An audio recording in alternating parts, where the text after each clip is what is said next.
શું ચામાચીડિયાના ડંખથી એક જંગલી ઘોડાનું મૃત્યુ થઈ શકે?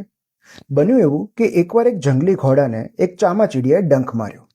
એ ડંખ સાવ નજીવો હોવા છતાં જંગલી ઘોડો એટલો બધો ગભરાઈ ગયો કે આખી રાત દોડતો રહ્યો. છેવટે થાકને કારણે મૃત્યુ પામ્યો. મનોવિજ્ઞાનની ભાષામાં આ ઘટનાને વાઇલ્ડ હોર્સ ઇફેક્ટ કહેવાય છે. એટલે કે કોઈના કરડવાથી નહીં, પણ એ ડંખ સામેની પ્રતિક્રિયાથી આપણને તકલીફ થાય છે. કોઈની નેગેટિવ કોમેન્ટ, અપમાનજનક શબ્દો કે ગેરવર્તણૂકથી વધારે દુઃખ એક ઘટના પ્રત્યેના રિએક્શનથી થાય છે.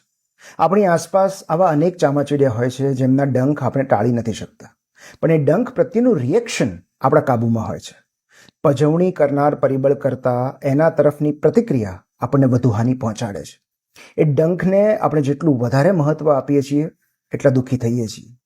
માટે જ્યારે કોઈ ડંખે ત્યારે જાતને પૂછી લેવું કે શું આ ડંખ મારી પ્રતિક્રિયા ડિઝર્વ કરે છે?